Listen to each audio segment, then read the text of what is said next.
నిన్న పాలమూరులో సీఎం రేవంత్ చేసిన వ్యాఖ్యలు మీరు ఎలా చూస్తారు? ఇప్పుడు ఒకటి లక్ష్మీనాథ్ గారు గత 2.5 సంవత్సరాలుగా పదవి బాధ్యతలు స్వీకరించినటువంటి రేవంత్ రెడ్డి గారు ప్రతిరోజు మాట్లాడుతున్నటువంటి భాష యాస తెలంగాణ సభ్య సమాజం సిగ్గుపడేటట్టుగా కనపడుతున్నటువంటి ఒక అంశం. ప్రజలు ఇచ్చింది అధికారం దేనికోసం? మిమ్మల్ని పాలించవని. మీరిచ్చిన మేనిఫెస్టోలో ఉన్నటువంటి అనేక అంశాలను ఏ రకంగా అమలు చేస్తారు, అమలు చేయలేనటువంటి పరిస్థితి లోపల వాటికి ఉండేటువంటి ఇబ్బందులు ఏందని ప్రజలకు ఎప్పటికప్పుడు చెప్పవలసినటువంటి చట్టబద్ధమైన బాధ్యత ముఖ్యమంత్రికి ఉంటుంది, మంత్రివర్గానికి ఉంటుంది, ఒక ప్రభుత్వానికి ఉంటుంది. కానీ వరుస పెట్టి మనం చూస్తున్నట్టయితే టీఆర్ఎస్ పార్టీ మీద, భారతీయ జనతా పార్టీ మీద మాట్లాడుతున్నారు. సరే, టీఆర్ఎస్ పార్టీ మీద మాట్లాడుతున్నట్టే వాళ్ళు ఒక 9.5 సంవత్సరాలు పాలించింది కాబట్టి, ఆ పాలన అనేక అసమర్థమైనటువంటి పరిపాలన కొనసాగింది కాబట్టి, అవినీతి ఉంది కాబట్టి, కుటుంబ నేపథ్యంగా వాళ్ళు పాలించినారు కాబట్టి, ఉద్యమకారుల అభిష్టానికి వ్యతిరేకంగా పాలన కొనసాగింది కాబట్టి, వ్యక్తిగత ప్రయోజనాల కోసం అనేక నిర్ణయాలు వాళ్ళు చేయడం జరిగినటువంటిది. ప్రాజెక్టులు కానివ్వండి, కాంట్రాక్టులు కానివ్వండి, లేకపోతే పదవులు కానివ్వండి. ఒక అర్థం ఉంది వాళ్ళని విమర్శిస్తే. ఎంతకాలం విమర్శిస్తారు అట్లా? ఇప్పుడు నిన్న మొన్న ఫుడ్ కార్పొరేషన్ ఆఫ్ ఇండియాకు సంబంధించినటువంటి ధాన్యం, వడ్లకు సంబంధించిన ధాన్య సేకరణ విషయంలోకి వచ్చినప్పుడు కూడా కేంద్ర ప్రభుత్వం కొనడం లేదు. కిషన్ రెడ్డి గారి ఇంటి ముందు ఆ వడ్లను పోసిపోతాం అనేటువంటి పద్ధతి లోపల మాట్లాడడం అనేటువంటిది ఒక గౌరవప్రదమైన చట్టబద్ధమైనటువంటి పదవిలో ఉండేటువంటి ముఖ్యమంత్రి గారికి తగదది. రోజు ఒక సినిమానా, ఒక సస్పెన్స్ థ్రిల్లర్ సినిమా లాగా రాజకీయాలు నడపడం అనేటువంటిది రేవంత్ రెడ్డి గారు ప్రజలు నవ్వుకుంటున్నారు. కేసీఆర్ మీద విమర్శలు చేసినప్పుడు ప్రజలు బ్రహ్మరథం పట్టినారు. కారణం ఏంటంటే కేసీఆర్ 9.5 పాలన అనేటువంటిది ప్రజా వ్యతిరేక పాలన కాబట్టి, అవినీతితో కూడుకున్నది కాబట్టి, కుటుంబ నేపథ్యంగా కొనసాగింది కాబట్టి ప్రజలు ప్రతి విమర్శ రేవంత్ రెడ్డి గారు చేసిన ప్రతి విమర్శను ఆహ్వానించినారు. ఇప్పటికే ఆయన అదే అనుకుంటున్నట్టుంది. ఆయన ముఖ్యమంత్రి కాబట్టి ఇవాళ ఆయన చేస్తున్నటువంటి కార్యక్రమాలు చూస్తే చేయలేనటువంటి పరిస్థితి. 42 పేజీల మేనిఫెస్టో నా దగ్గర ఉంది వాళ్ళకి సంబంధించినటువంటిది. ఈ 42 పేజీల మేనిఫెస్టోలో 42 పేజీల్లో మీరు ఏం చేసినారు? ఒక్క మహిళలకు సంబంధించి బస్సులకు సంబంధించి ఉచిత ప్రయాణాన్ని ఏర్పాటు చేసినారు. అది కూడా బస్సులు తగ్గించినారు. పురుషులు టికెట్లు తీసుకున్న వాళ్ళు నిల్చొనిపోతున్నారు. మహిళల సంఖ్య పెరిగింది, సంతోషం. కానీ అదనంగా బస్సులు ఇచ్చింది లేదు. ఇక ఏం చేశారు? అన్ని వాసన చూపించారు. రైతు భరోసా ఉంది. మొన్న మాట్లాడినారు గౌరవ ముఖ్యమంత్రి గారు, రైతులంతా పంట మార్పిడి చేయాలా, వాణిజ్య పంటలు పండాలా, దేశంలో 60-65% వరి ధాన్యం ఇక్కడే మనం పండిస్తున్నాం అనేటువంటి అనేక అంశాలు చెప్పిండు. కానీ రైతులకు కావలసినటువంటి ఏదైతే గత కొంతకాలంగా ఉన్నటువంటి సంక్షేమ కార్యక్రమం, రైతుల యొక్క పెట్టుబడి, వ్యవసాయ పెట్టుబడి, రైతు భరోసాకు సంబంధించి 2 ఎగ్గొట్టినాడు. ఈ మధ్యన 2 ఎకరాలకు వేసి ఊరుకున్నాడు. దాని గురించి మాట్లాడాలి కదా. రైతు రుణమాఫీ ఏ లెవెల్కి చేసినాము, ఎవరికి ఇచ్చినామో, ఎవరికి ఇవ్వలేదు అని చెప్పాలి కదా. రైతులకు సంబంధించినటువంటి బాకీ ఉన్నటువంటి మొత్తాలను ఏవైతే ఉన్నాయో అది కూడా మామూలుగా బోనస్ కూడా కొంతమందికి ఇచ్చి కొంతమందికి ఇయ్యని పరిస్థితి ఉంది కదా. కాబట్టి ఇవన్నీ మాట్లాడకుండా, ఉద్యోగాల గురించి మాట్లాడకుండా, టీఆర్ఎస్ ప్రభుత్వం మీద, నాయకుల మీద ఉన్నటువంటి అవినీతి కేసుల గురించి మాట్లాడకుండా, అవి మాట్లాడు కదా. వరుస పెట్టి 6-7 కేసులు ఉన్నాయి కదా. కాళేశ్వరం దగ్గర నుంచి విద్యుత్ శక్తి కొనుగోళ్లు, కేటీఆర్ మీద ఉన్నటువంటి ఏదైతే ఉన్నదో ఈ కార్ రేసింగు, మరి అదేవిధంగా ఫోన్ ట్యాపింగ్, నయీం కేసు ఏమైంది ఎవరికి అర్థం కాలే. ఆయన పీరియడ్లో నయీము మిషన్లు పెట్టి డబ్బులు లెక్కించినారు. అవి ఏమైంది ఆయన చెప్పలేదు, వీళ్ళు చెప్పలేదు. విచిత్రమైన పరిస్థితి. డ్రగ్స్ 2-3 సందర్భాల డ్రగ్స్ కీలకమైన నాయకులు, సెలబ్రిటీస్ ఇన్వాల్వ్ అయిన వాటి గురించి చెప్పలే. అదేవిధంగా ఇది శ్రీనివాస్ యాదవ్ గారు మంత్రిగా ఉన్నప్పుడు మరి గొర్రెలకు సంబంధించినటువంటి అవినీతికి సంబంధించిన కేసులు ఇవన్నీ ఉన్నాయి కదా. వీటి గురించి ఎందుకు మాట్లాడు? ఒక ముఖ్యమంత్రి గారు చట్టబద్ధంగా అవినీతి, నా దృష్టికి వచ్చినటువంటి అవినీతికి సంబంధించినటువంటి అనేక అంశాల మీద చట్టబద్ధమైన చర్యలు తీసుకుంటానని ప్రమాణ స్వీకారంలో, గవర్నర్ గారు ఇచ్చిన ప్రమాణ స్వీకారంలో స్పష్టంగా వర్ణన ఉంటుంది.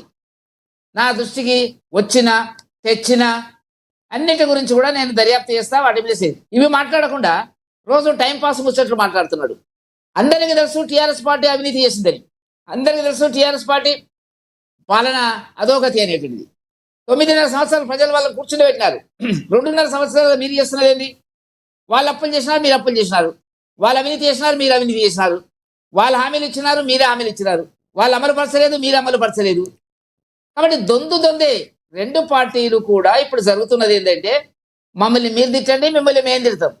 అంటే తెలంగాణలో రెండు పార్టీలు ఉన్నాయి, భారతీయ జనతా పార్టీ లేదు, స్కోప్ లేదు అని చెప్పడానికి ఒక ప్రయత్నం, ఒక కుటీల ప్రయత్నం అనేటువంటి జరుగుతుంది అనేటువంటి ప్రజల్లో చర్చ జరుగుతున్నటువంటిది. ప్రజలు చూసినారు, 9.5 సంవత్సరాల కేసీఆర్ పాలన చూసినారు, 2.5 సంవత్సరాల రేవంత్ రెడ్డి గారి పాలన చూసినారు. ప్రజల్లో ఒక చర్చ జరుగుతుంది.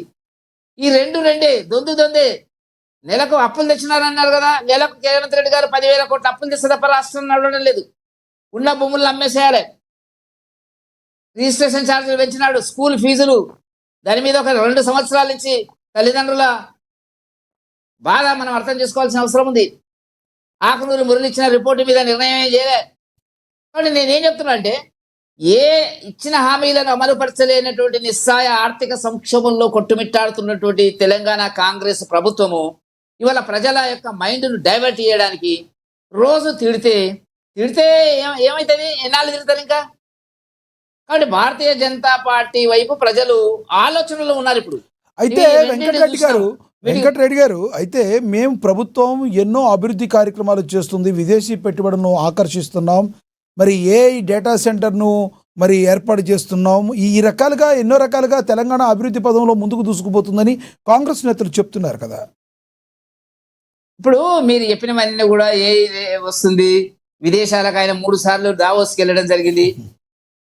మరి మనకు మీడియాకు చెప్పినటువంటి అనేక లక్షల కోట్ల రూపాయలు వస్తున్నాయి. దాన్ని చెప్పమనండి, ఏ వచ్చినా చెప్పండి. వచ్చినవన్నీ ఎంఓయూలు అయినవన్నీ, ఎంఓ అయిన తర్వాత ఇక్కడ ల్యాండ్ అయినవి ఎంత, క్షేత్రస్థాయిలో అమలు చేసినవి ఎంత, ఇవన్నీ ఆయన చెప్పింది అదే కదా. ఆ కేసీఆర్ గారి పాలన ఎట్లుందో తూచా తప్పకుండా అదే పద్ధతిలో రేవంత్ రెడ్డి గారు పాలిస్తారు. ఆయన మార్గదర్శనం ఇతనికి. ఆయన కాంట్రాక్ట్లు, ప్రాజెక్టులు కాస్ట్ ఎస్కలేషన్ చేసి డబ్బులు అవినీతి చేసినాడు. ఇప్పుడు వీళ్ళు కూడా 9 రకరకాలుగా ఇప్పుడు డబ్బులు రావాలంటే ఏం చేయాలా, కోట్ల అప్పులు తెచ్చి ప్రాజెక్టులు కట్టడానికి ప్రయత్నం చేసి దాంట్లో అవినీతి అనేటువంటిది సొంతంగా మంత్రులే ఉన్నారు కదండి. మరి శ్రీనివాసరెడ్డి గారు, పొంగులేటి శ్రీనివాసరెడ్డి గారు మీద ఆరోపణలు వచ్చినాయి. కనీసం శాఖ కూడా మార్చొచ్చు కదా, శాఖను మార్చొచ్చు కదా. నేనేమంటున్నా అంటే మంత్రులు, ముఖ్యమంత్రులు, అక్కడ కుటుంబం కేసీఆర్ కుటుంబ సభ్యులు వాళ్ళు చేసిన అవినీతి ఒక భాగం అయితే, వీళ్ళు చేసిన అవినీతి ఒక రెండో భాగం. ఏదన్నా ఆఫీసులో డబ్బులు లేకుండా పని జరుగుతుందండి. ఇప్పుడు దిక్కు దివానం అడిగే పరిస్థితి ఉందా? మంత్రులు ఎక్కడన్నా దొరుకుతారా మాట్లాడడానికి? ఎక్కడ ఉంటాడో తెలియదు కదా మంత్రులు ఎట్లుండాలి. గతంలో నేను చూసిన కాంగ్రెస్ మంత్రులే చూసిన 3 గంటలకు తన ఆఫీసులో వచ్చేటువంటి ప్రజలకు, నేను రాజారామ గారిని చూసిన, రాజారామ గారు కాంగ్రెస్ అవ్వచ్చు కాక 3 గంటలకు ఆయన తెలుగు అకాడమీ పక్కన ఆయన గృహ నివాసం ఉండేది. 3 గంటలకు అందరూ వచ్చి కలిసి తమ విజ్ఞప్తులు ఇచ్చేటువంటి పరిస్థితి ఉంటుంది. మంత్రులు రియల్ ఎస్టేటు, రాజకీయాలు, డబ్బులు ఎట్లా సంపాదించాలా, ఇవి ఉన్నటువంటి పరిస్థితుల ఇవాళ కాంగ్రెస్ పార్టీని కేవలం దెబ్బతీసేందుకే బీజేపీ అదేవిధంగా బీఆర్ఎస్ లోపాయికారి ఒప్పందం పెట్టుకున్నారు. కాంగ్రెస్ నేతలు రోజు గగ్గోలు పెడుతున్న పరిస్థితి ఏమంటారు?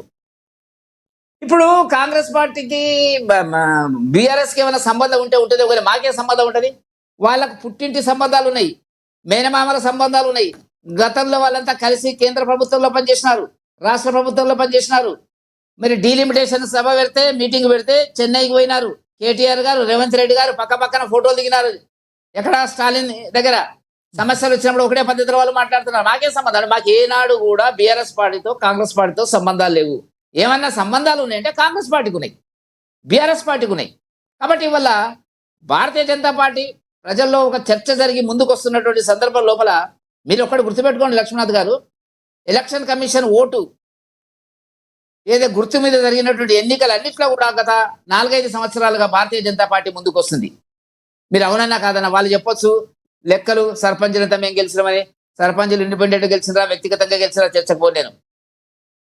8 మంది అసెంబ్లీ ఎన్నికలు మా వాళ్ళు గెలిచిన తర్వాత, 8 మంది పార్లమెంటు సభ్యులు గెలిచిన తర్వాత, 2 ఎమ్మెల్సీలు గెలిచిన తర్వాత, మరి నిజామాబాదు, కరీంనగర్ మున్సిపల్ సంబంధించినటువంటి ఎన్నికల్లో మేము బ్రహ్మాండమైనటువంటి ఫలితాలను సాధించిన తర్వాత